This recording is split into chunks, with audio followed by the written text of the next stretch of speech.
Members, we turn now to the Gambling Amendment Bill number 3, and the question is that Part 1 stand part. I call Adrian Ruruafi. Thank you, Mr. Speaker, Mr. Chair. The Gambling Amendment Bill number 3. Sir, I'd like to start off, go straight to clause 6, sir, and speak about commission-based payments. Sir, I want to reflect also on the original Act, sir, the Gambling Act 2003. The real purpose of the venue payment, as I understand it from the original Act, sir, was based on cost recovery for those venues that hosted the Class 4 gambling machines, pokies.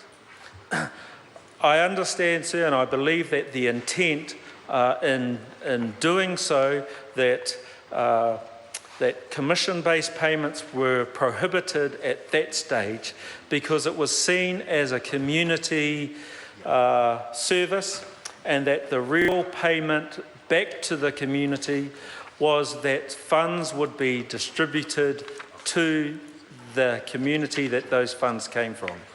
And so clause 6, part 2, which reads, the only commission that is paid or received by a person for conducting the gambling is a commission payment to a venue operator that complies with regulations made under section 3711DD. So that's a fundamental change in the original intent of the Gambling Act 2003. Sir, in the Labour Party minority report, we pointed this out and provided information on exactly why we are against commission-based payments. And it is for that very reason. One, the original intent was that communities would benefit from gambling machines and that through the profits being distributed back to that community. Ever since that time, venues have created ways that they can maximise the return that they get from cost recovery. And I think that's been well documented. So this fundamental change, which we believe will incentivise gambling, so that venues have an interest in seeing more money going through the machines that they host, and we are fundamentally opposed to that. There are, and I'll get to that in later calls perhaps, the issues around the areas that we do agree with, but this is a key area. And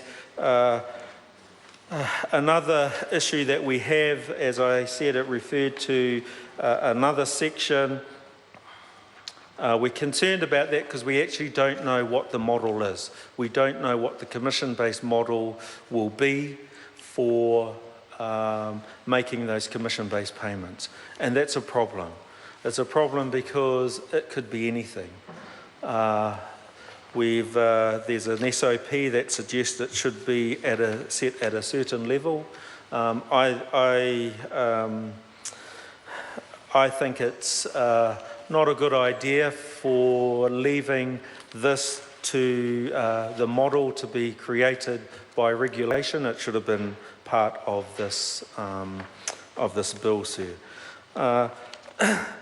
Sir, every single provider, organisation that made a submission to the Select Committee opposed commission-based payments to venues.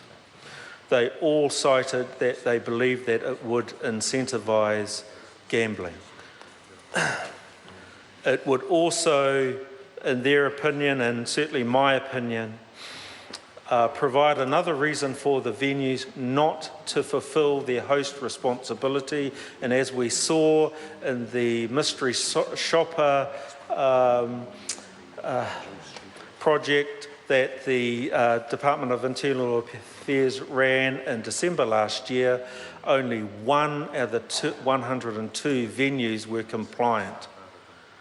Now, I believe that it's not unreasonable to think that commission-based payments to be run by those, Mr. Speaker, Mr. Chair, Adrian Ruapi.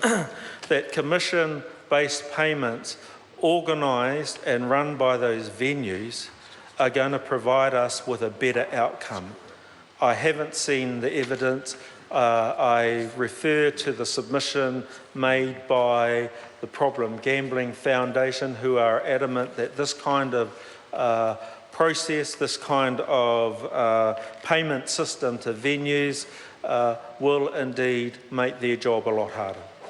And every other provider also had that same opinion around commission-based payments.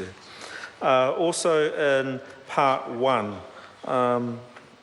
I want to talk about the key person issue. And there were a number of submitters who made some very good submissions around the key person issue because the difficulty that it would provide for the way it was originally stated within the bill as it appeared in the first reading.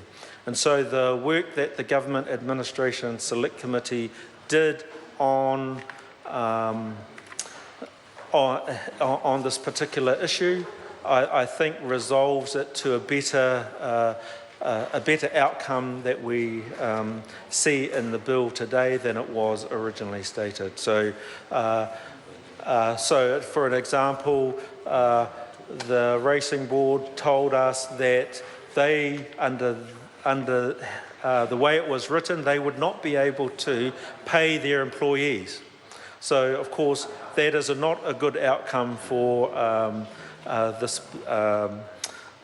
part of the bill. So I wanted to highlight that. I also wanted to also address the